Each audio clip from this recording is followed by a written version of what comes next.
আর কোথায় বিসমিল্লাহ পড়ব। অনেকেই এই বিষয়টা পুরোপুরি ধরতে পারেন না যে আউযুবিল্লাহ কোথায় পাঠ করব আর বিসমিল্লাহ কোথায় পাঠ করব। যেখানে যেটা পাঠ করার দরকার, যেখানে যেটা পড়ার দরকার সেখানে সেটাই পাঠ করতে হবে।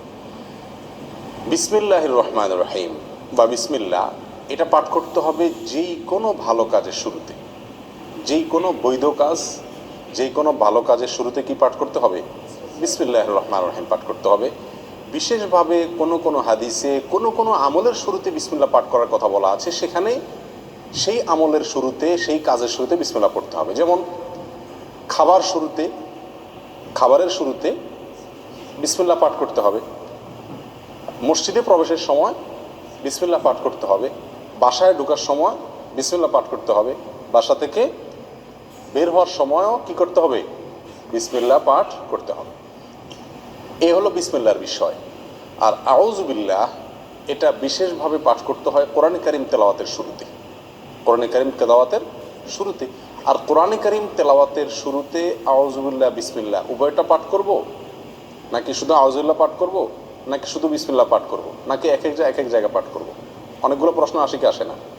এটার উত্তর হলো, যখন আমরা কোরআন কারীমের তেলাওয়াত শুরু করব, সেটা নামাজে হোক, নামাজের বাইরে হোক, যে অবস্থায় হোক না কেন, যদি আমরা কোরআন কারীমের তেলাওয়াত শুরু করি তাহলে আউযুবিল্লাহ পাঠ করতে হবে, আউযুবিল্লাহ পাঠ করতে হবে। অনেক উলামায়ে কেরামের মতে ওয়াজিব, অনেক উলামায়ে কেরামের মতে সুন্নাত। আল্লাহ সুবহানাহু ওয়া তাআলা সূরা নাহলের 98 নম্বর আয়াতে ইরশাদ করেছেন, ফাইদা ক্রাআতাল কুরআনা ফাস্তাইজ বিল্লাহি মিনাশ শাইতানির রাজীম।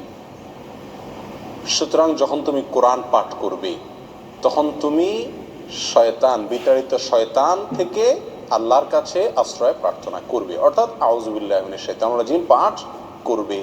এটা হলো যখন কোরআন তেলাওয়াত করবে।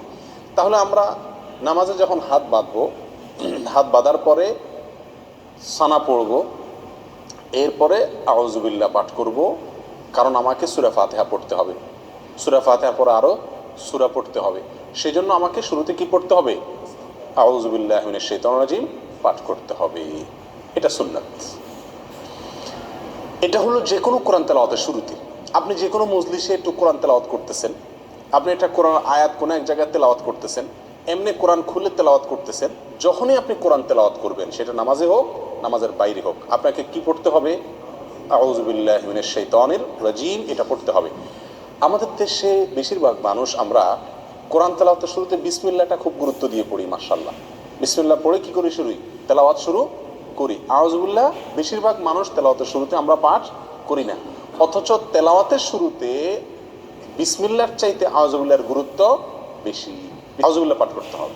তেলাওয়াতের শুরুতে কি পাঠ করতে হবে? আউযুবিল্লাহি মিনাশ শাইতানির রাজীম পাঠ করতে হবে। সেটা আপনি সূরার শুরুতে পড়ুন, সূরার মাঝখান থেকে পড়ুন, এক আয়াত পড়ুন, আধা আয়াত পড়ুন, কোরআনের যে অংশই পড়ুন না কেন, যখন শুরু করবেন কি দিয়ে শুরু করতে হবে? আউযুবিল্লাহি মিনাশ শাইতানির রাজীম।